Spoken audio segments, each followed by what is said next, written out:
As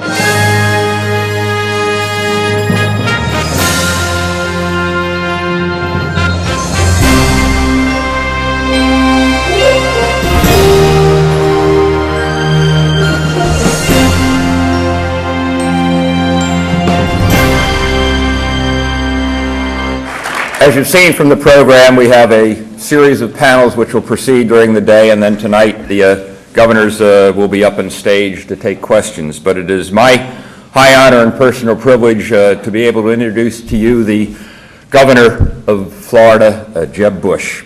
I first met the governor in 1968 when, I've got to admit, I looked at him and I didn't have a flash and say, that's the next governor of Florida. 15 years old. He's 10 years old, and his dad and I were young congressmen struggling to serve in the minority in the Congress. Our recreation was once in a while we got to play baseball and raise a little money for kids doing that. And as a Republican, being in the minority, you sort of showed up and prayed somebody'd listen to you in those days. And I was the fourth Republican congressman elected since ever. There weren't that many around.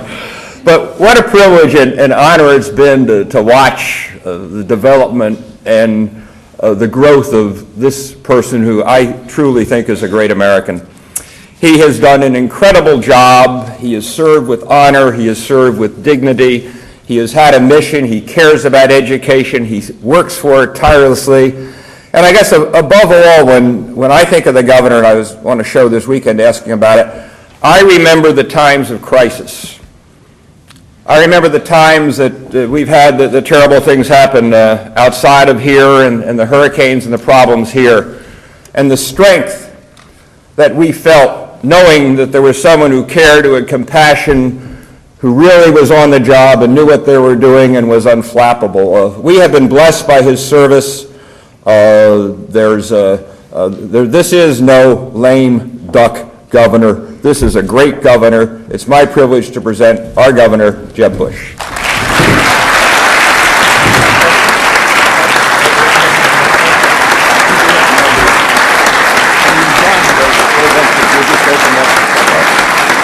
Thank you all very much.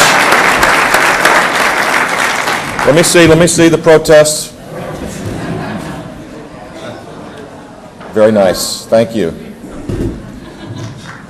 You can sit down now or you can stand up, whatever you'd like to do. Thank you, Congressman Frey, for that great introduction. President Hitt, it is a joy to be here once again at the University of Central Florida campus. And congratulations on last week's activities, the culmination of your work and the community's work. I think one of the reasons why there was strong support amongst the Board of Governors was that there is huge support for this medical school in Orlando. And for the first time that I can recollect, not only were people supportive, they were prepared to write gigantic checks. And that always gets people in Tallahassee excited that this would be a partnership between state government, the federal government, of course, and this great community. And so congratulations on all of your hard work, and I do believe it will be an economic engine for continued progress and growth in Central Florida.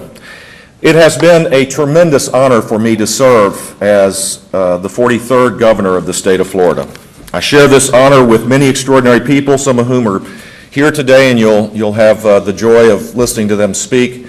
Governor McKay and Governor Graham, it is great to see you in person, and if you could pass on my regards to the other governors that will be here. In addition to that, Governor Mixon, your great Lieutenant Governor, Bob, has had a car accident and won't be able to be here, but he's an extraordinary Floridian as well. And I don't think we've gotten together much as a group, as a club, but it is a joy to be part of that club, and it is nice to see you all. I thought I would talk briefly about public leadership and then open it up for some questions. Public leadership, I've learned over the last 7 years, is a lot different than private leadership. It's like playing three-dimensional chess instead of the regular chess game. It has many more barriers, many more opportunities to be able to lead. It is distinct from a private sector job. It's distinct from being a leader of a private institution. And over time, I've kind of tried to develop some principles for public leadership that I use as guideposts to be able to get through my job each and every day. First of all, one thing that I know for certain, if you are reacting to the here and now, if you're living the tyranny of the present, it's really hard to lead in a public job like being governor of a dynamic state like Florida. Florida is a state that moves 2 steps forward, 1 step back. 10 steps forward, hopefully, and only 3 steps back. It's not a kind of state that marches incrementally forward, perhaps in increments not even discernible to the naked eye. In a dynamic state like Florida, you can react to the tragedies that unfold each and every day and spend all of your time on someone else's agenda.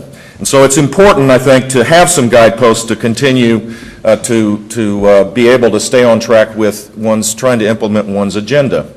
In the case of the things that I want to talk about, this could apply for education, this could apply for the transformation of our child welfare system, environmental policy, budget discipline. The 5 things that I want to talk about really relate to any aspect of public policy. So here we go. The first lesson or guidepost in public leadership is that when you run for office, you sure as heck better say what you're going to do. You've got to say what you want to do with consistency, with clarity, with enough detail so people understand where you're trying to lead the state. When I ran for governor in 1998, I promised the voters that I would transform our public schools and to give every child a chance for a better future. We laid out what became the A+ plan for education, and that A+ plan starts with high standards. It had accountability, whatever the plan was. The point was, rather than try to surprise people after the fact, it's important for public officials and for those that are in this room that aspire to public leadership, it's important, I think, to lay out what you're going to do. And the second element of that first guiding principle is when you say what you're going to do, you ought to try hard then to do what you said you're going to do.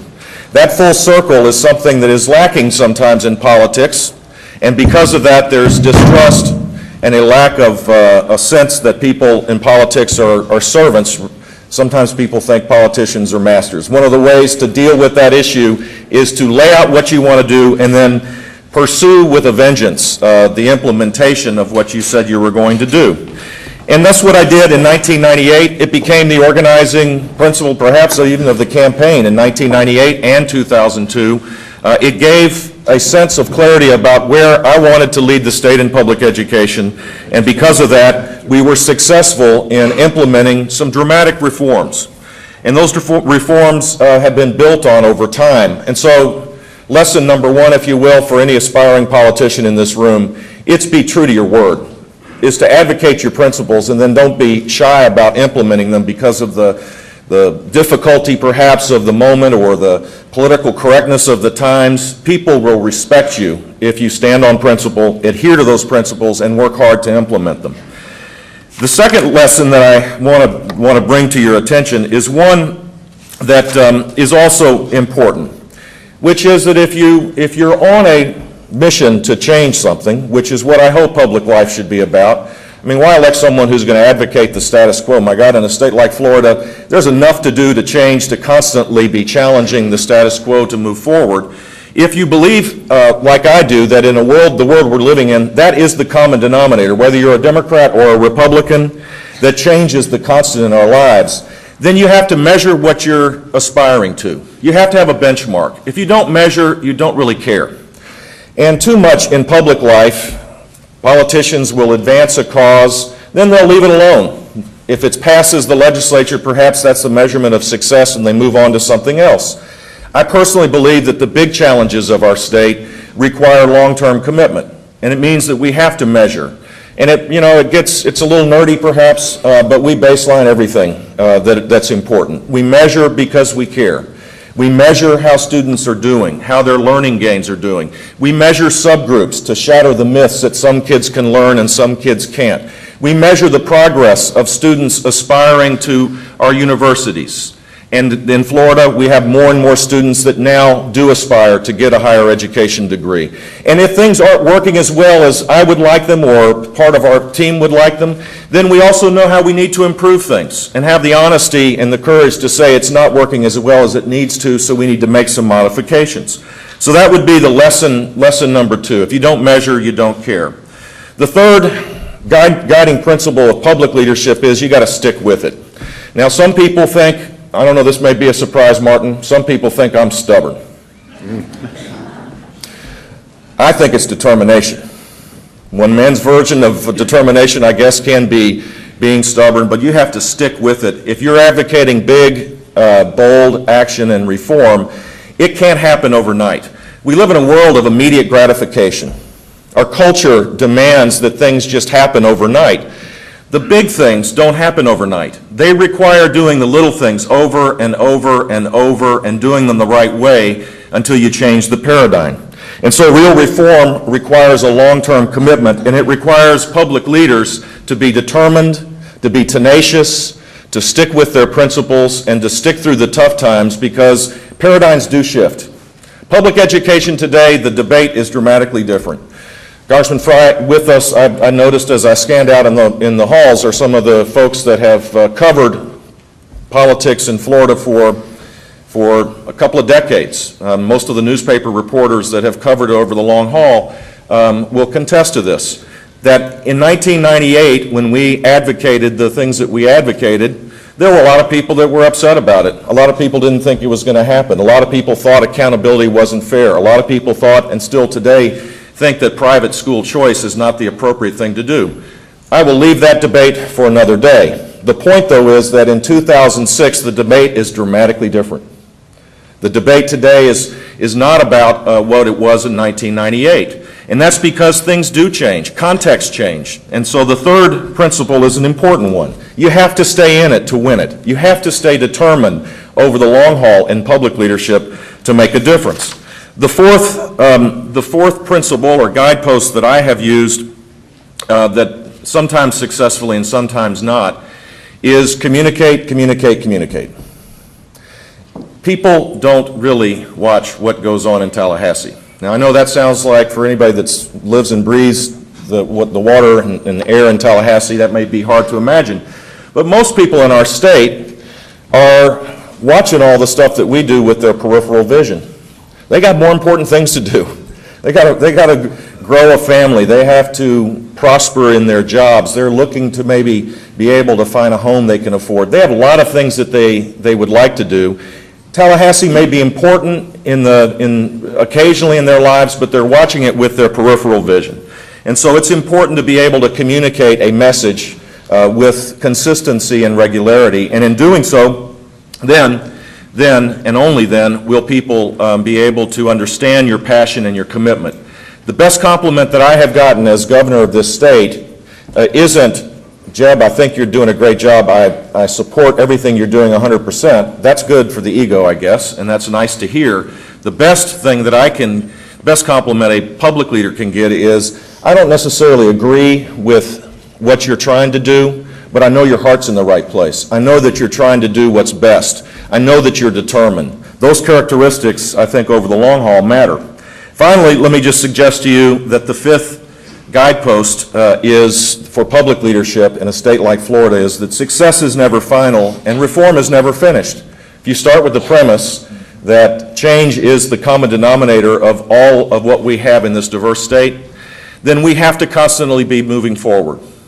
We can't be standing pat with what we have. And if we do, we begin our descendancy rather than continue our ascendancy. Today in Florida, we have the lowest unemployment rate in the recorded history of the state, 3%. Today in Florida, we have the lowest crime rate in the recorded history of the state. Today in Florida, we have $8 billion of reserves because our economy is growing fast. Today in Florida, we have a AAA bond rating. It would be logical, perhaps, to suggest that if those things are going well, that we should stand pat with what we have. But if we do, we begin to subside. So I would suggest to you that if you believe in constant change, if you believe in a dynamic world, which I believe we're living in, then there needs to be constant challenge to the status quo. We need to challenge every basic assumption in public life about how service should take place and how public policy should be implemented. And if we do that, and the next governor I know will be committed to that type of approach, whether that person is a Democrat or Republican, I believe our state will continue to prosper and grow. It has been the greatest job in the world, being governor of the state of Florida. I cannot describe to you the enthusiasm and the joy that I have when I wake up each day in my 8th year. It is exactly how it was in my first year, and it's dramatically different than what I thought it would be when I was aspiring to the job. I appreciate the chance to be in service, and I will continue to work hard until probably around December 31st. And if you see the next governor, whoever he will be, there won't be a she running this year, that I'm aware of at least. If you see the next governor, tell them that Gloom and I will move out early so that they can get prepared for the greatest ride of their lives. Thank you very much. Talk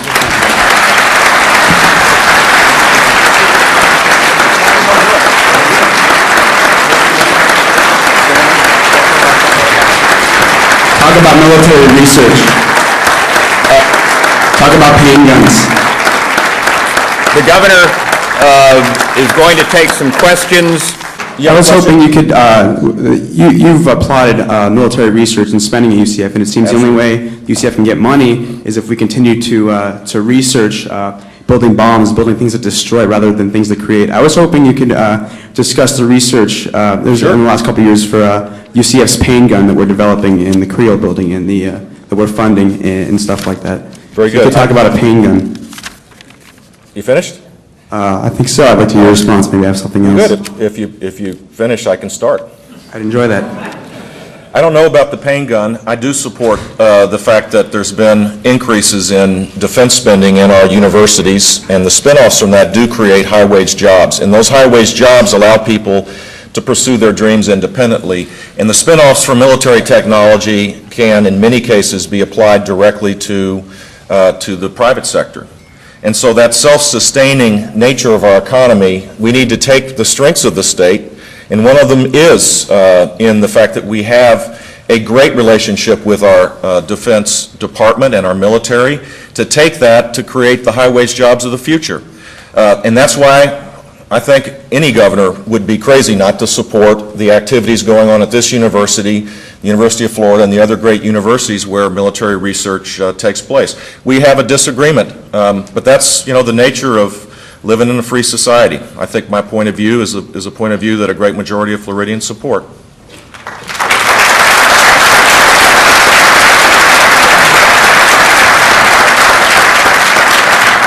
I'd like to follow up on that. By admitting you're unfamiliar Where are with you? the pain, right here. By admitting you're unfamiliar with the pain gun, you're saying you're signing blank checks pretty much to the military and private companies to develop whatever type of weapons they want. Shouldn't we be holding them accountable and seeing what they're developing and have a voice, a democratic process in deciding what this country is going to do? Absolutely, and that's what the Congress is for. Talk about a pain gun.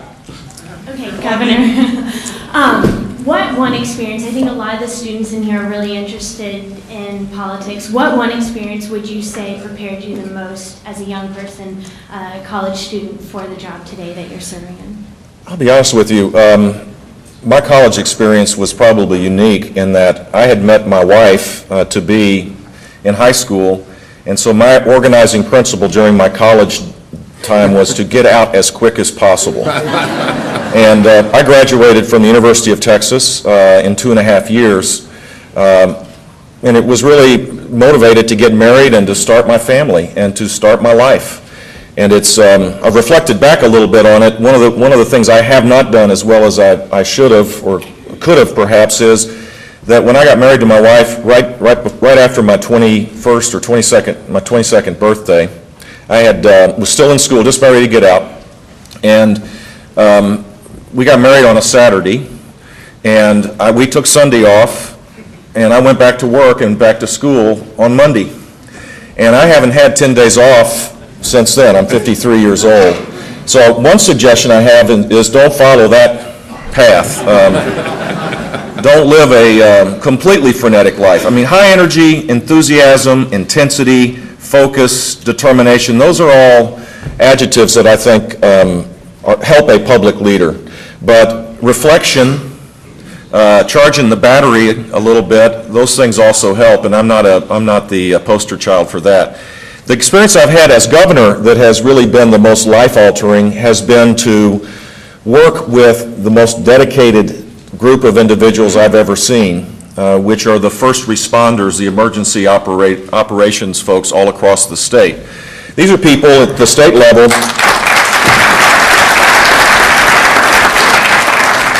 It's wonderful to see people in public life respond to a challenge. When things are going okay, everybody does okay. But when people count on you, it's a joy to see how people respond.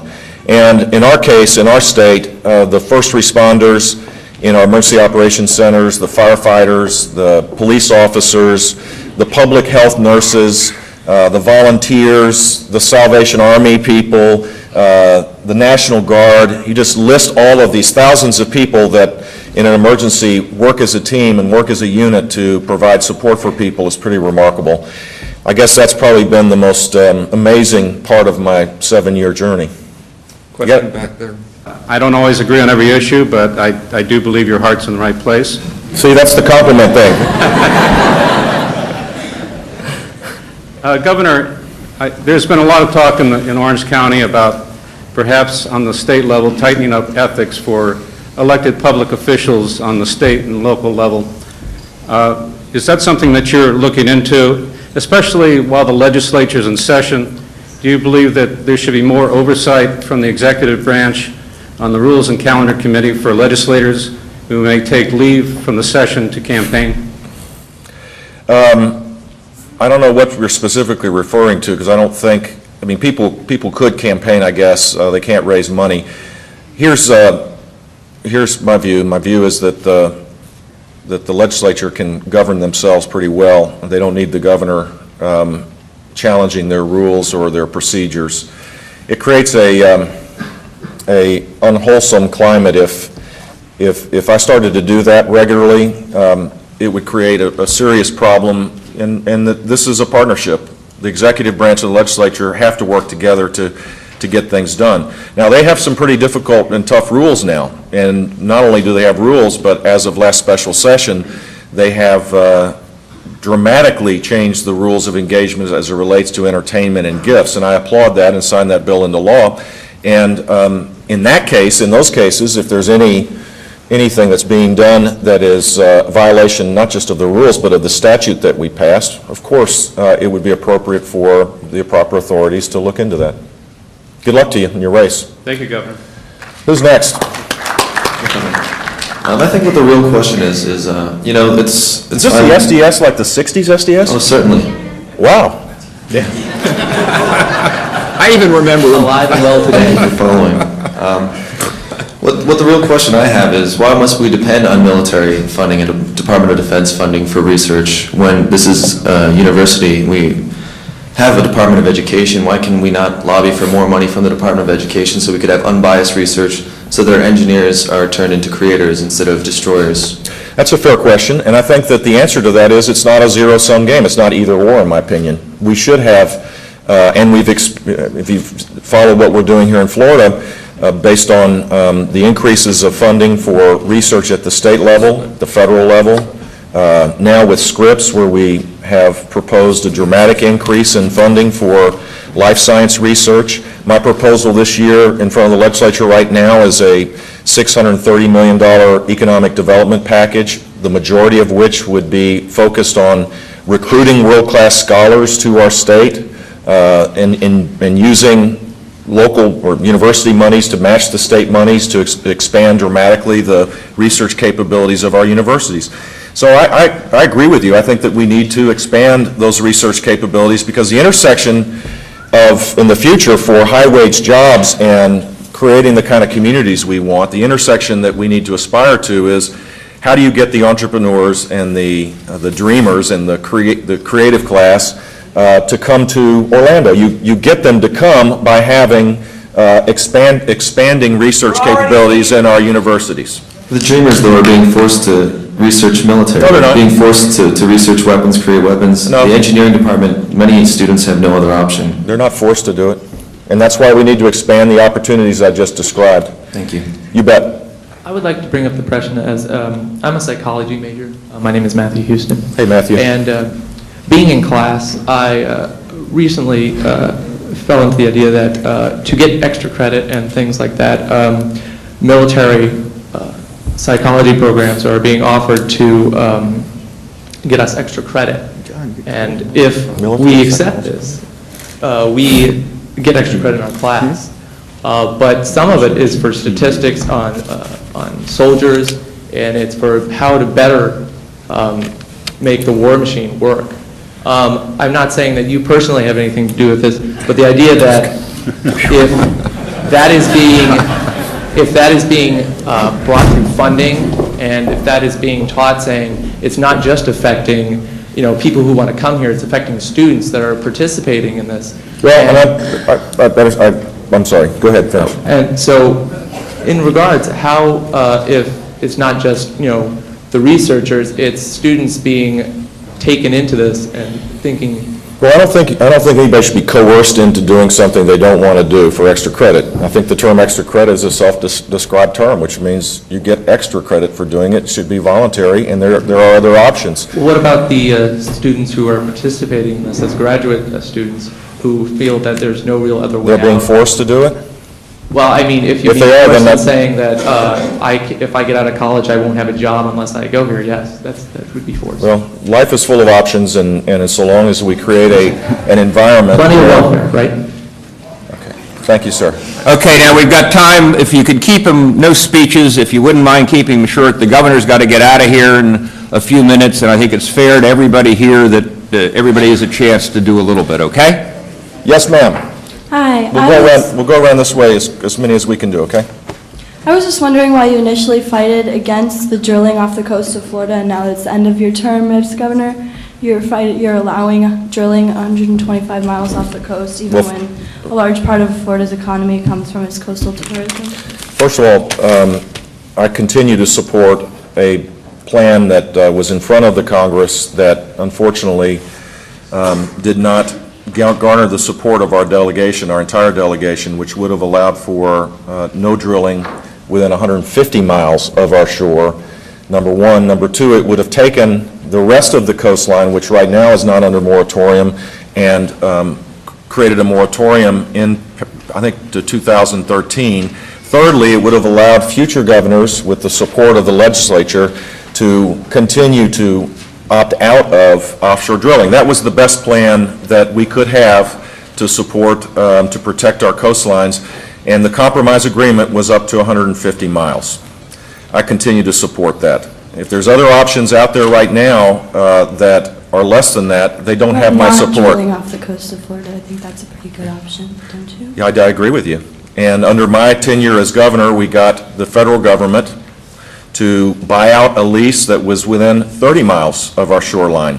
That was done by my predecessor and the predecessor of my brother as President of the United States. There were exploratory wells being drilled in the Destin Dome right off of Destin, Florida. Those wells had leases that were legally binding, and if it wasn't for the leadership of the president, the current president, with a little nudging from his younger brother, we would have natural gas being drilled off 25 miles off our coast. So another aspect of public life, I guess, is deeds rather than words. Action rather than rhetoric is always probably a better way to go.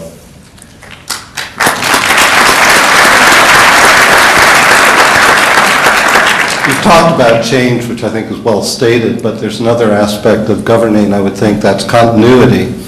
And one of the major, and I'm wondering, in a sense, how much continuity do you see? And I think of the Everglades restoration. Governor Graham, Governor McKay, and others have worked on that over decades, really, in preparing the groundwork and getting to where we are today. Yep. How do you feed into that continuity as governor, institutionally and personally? Well, if you believe that success is never final, if you believe that reform is essential for our continued progress, if you believe that we live in a world of change, then the way I look at it is we need to build on whatever platform has been given us.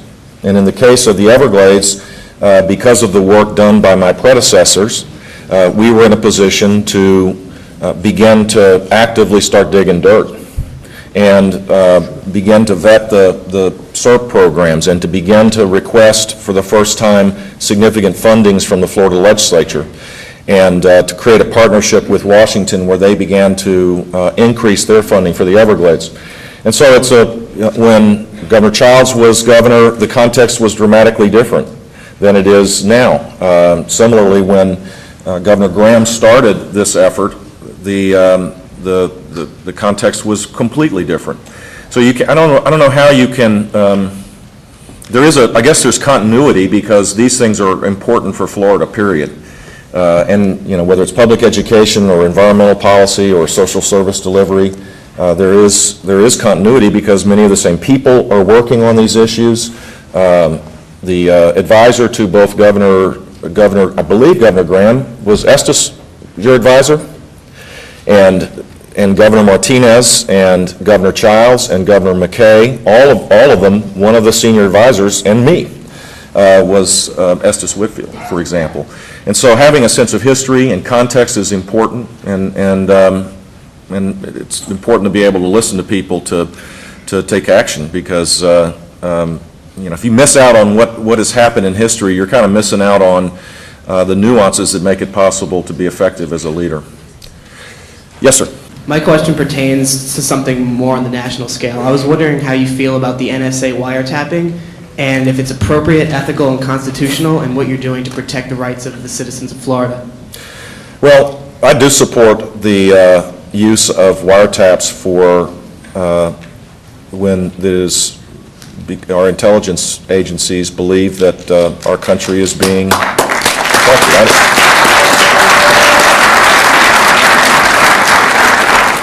I don't have a problem with that, and I think there's a useful and important role for congressional oversight because the protections that you seek are legitimate ones, and that's why we have the intelligence committees, and that information ought to be given to the intelligence committees, and if there's concerns about the policy can be adjusted. That's what happens in a democracy. So I think we can balance our need to protect the homeland and to protect our freedoms and our liberties because the folks that hate our country are not playing by the same rules that we are. We can do whatever it takes in that realm, but also protect civil liberties. I do not view this as a zero-sum game. Yes, sir. Governor, can't speak to the pain gun, but I have helped with people like Congressman Keller and other folks in the congressional delegation get some of those defense research dollars for the university. And I just wanted to point out some of the other things that have been done with it. For example, Congressman Keller helped us secure some modeling and simulation money that allowed us to establish graduate programs here at the university, which is helping to support an industry cluster in Central Florida that you know how important it is. Absolutely. In fact, the military simulation has direct application to animation, has direct application to the creation of video games, for that matter, and there is a lot of high-wage jobs in that area. My aspiration isn't that Floridians buy all these games. My aspiration is that Floridians make them.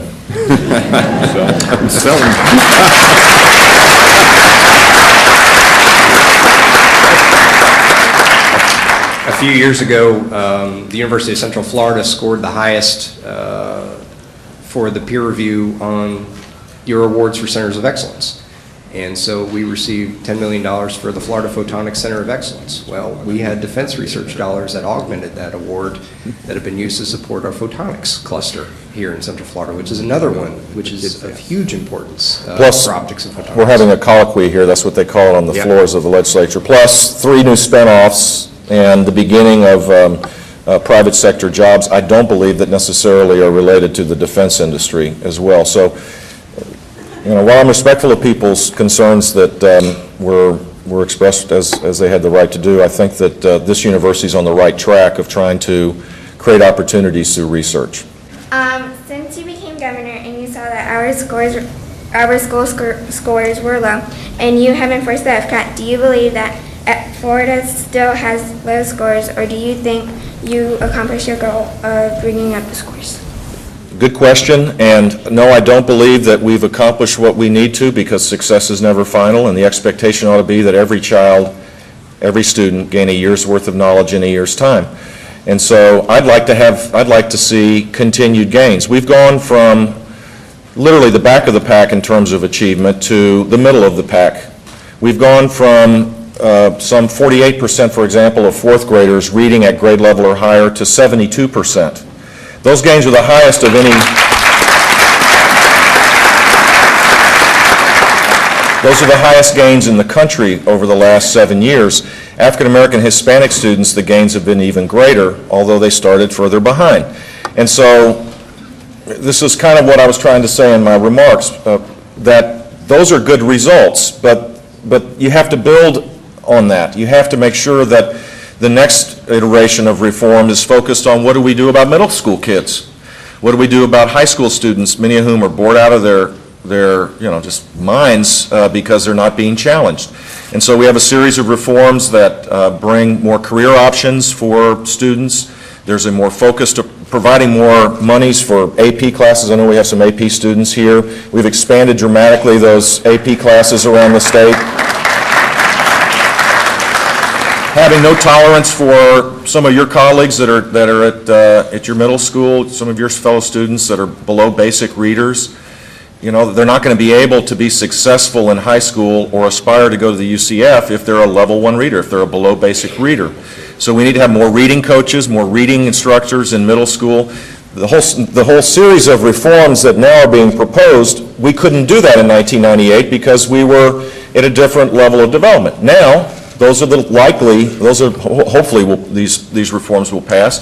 Those are the likely things that should be done. In 5 years from now, there'll be a whole nother set of reforms that should be proposed and implemented because success is never final. And so I'm never satisfied. That's part of the joy of life, is to never be satisfied with what you have, to always to aspire to be better and to do better. Thank you all very much. I hope you have a wonderful conference.